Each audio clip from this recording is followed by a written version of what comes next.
Bonjour tout le monde, nous avons vu la dernière fois dans Matthieu 5,13 que Jésus nous dit « Vous êtes le sel de la terre » et dans Matthieu 5,14 « Vous êtes la lumière du monde ». La lumière du monde, comme vu dans l'épisode « La lumière du monde ». Ah bah toi, tu vas pas aller chercher loin tes titres, hein. Non mais en même temps, pourquoi faire compliqué quand on peut faire simple? Autant être clair. Dans la vie, faut être clair. Oui, Jésus avec toutes ces images, il était pas très direct. Ouais, faut un décodeur. Non, pas tant que ça. Parce que Jésus utilisait des images que les gens de son époque pouvaient comprendre. En Christ, il n'y a plus de mystère caché ou d'énigmes à décoder. Je le rappelle, Dieu se plaît à utiliser des images de la dimension naturelle pour nous expliquer les réalités de la dimension spirituelle. Ainsi, nous sommes la lumière du monde. La lumière révèle ce qui se cache dans les ténèbres. Nous pouvions avoir des pratiques qui nous semblaient bonnes, mais qui, à la lumière de Christ, se révèlent être mauvaises. De la même manière, par notre vie transformée en Jésus-Christ, notre présence en tant que chrétien expose à la lumière les ténèbres dans lesquelles baigne notre entourage. Sans accusation, sans jugement, les personnes prennent elles-mêmes conscience qu'elles ne sont pas sur le bon chemin. Mais alors, qu'en est-il du sel de la terre? Qu'est-ce que Jésus a bien voulu nous révéler à travers cette image?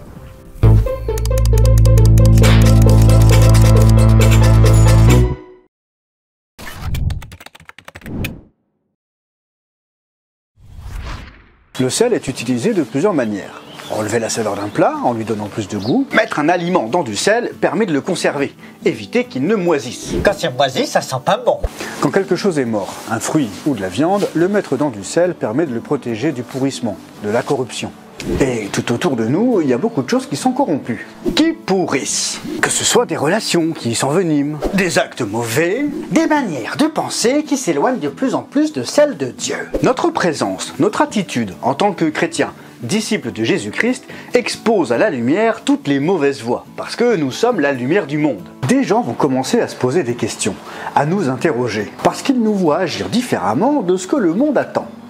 On est en décalage. Mais pourquoi tu réagis comme ça? Moi, si j'étais toi? On peut comparer le monde à un vieux bateau tout rouillé. Il est composé de différents matériaux, mais depuis la chute, plus aucune partie n'est véritablement intacte. Le moteur fonctionne à moitié, le gouvernail a disparu et en plus il y a un gros trou dans la coque. Le bateau peut couler à n'importe quel moment avec plein de gens à bord. Le temps presse, les choix sont limités. Mais alors, que faire? Mieux vaut-il réparer le bateau ou secourir les gens? De vous à moi, le bateau est arrivé à quai. S'il coule, c'est pas bien grave, c'est qu'un vieux tas de ferraille. En plus, le moteur il marche plus. C'est compliqué de le récupérer, tout est bon pour la casse. En revanche, les gens sont encore en vie. Alors courons vers eux pour leur annoncer que le bateau a accosté et qu'il faut sortir au plus vite. Et leur éviter de couler bêtement alors qu'il n'y a qu'une porte à franchir.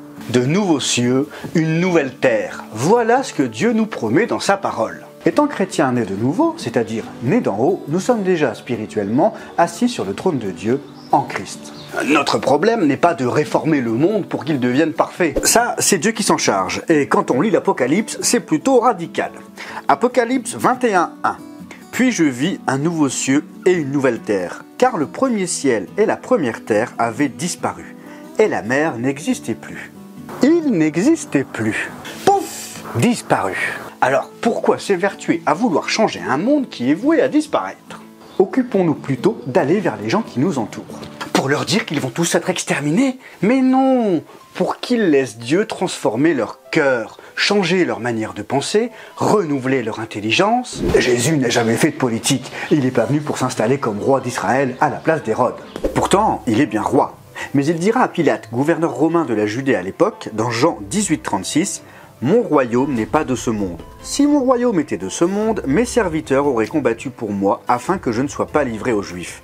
Mais en réalité, mon royaume n'est pas d'ici-bas. » Son royaume n'est pas de ce monde. Pourtant, en tant que fils de Dieu, ne pouvait-il pas révolutionner le système? Ne pouvait-il pas sauver son pays des Romains? Bien sûr que si. Et pourtant, il ne l'a pas fait. Il est venu pour nous sauver tous. Par la croix, Jésus nous a délivrés du péché et a échangé notre ancienne vie de mort par une nouvelle vie en lui. Il n'a pas installé la sécu israélite, il n'a pas créé la CAF des Hébreux, il ne faisait pas de politique, il n'a jamais incité personne à la révolution contre le gouvernement en place. Son but a toujours été de sauver les hommes. Il n'a jamais touché aux problèmes extérieurs, mais aux problèmes du cœur. Tous les problèmes de société en général ont pour origine le cœur des hommes qui est corrompu. corrompu depuis la chute. Même si un bon système vient à être mis en place, la mauvaise nature des hommes, dont l'esprit n'est pas régénéré, finira par corrompre ce système. La première venue de Christ était de préserver l'homme, car Dieu a choisi de travailler avec nous libérer du péché, pas des Romains ni des pharisiens. Alors, que faire ? Nous savons qu'il veut que tout le monde soit sauvé. Tout le monde, non pas tout le monde sans exception, tout le monde sans distinction de couleur de peau, de sexe, de classe sociale. Il nous a demandé de proclamer la bonne nouvelle à toute la création. Notre vie, notre témoignage en tant que lumière du monde révèle les ténèbres dans la vie de notre entourage, et en tant que sel de la terre, la corruption dans leur vie est stoppée, car nos paroles ont une saveur particulière, la saveur du ciel. Alors entrons dans sa parole pour mieux le connaître et mieux savoir qui nous sommes en lui, pour que par lui nous puissions être ce qu'il dit que nous sommes, le sel de la terre, la lumière du monde.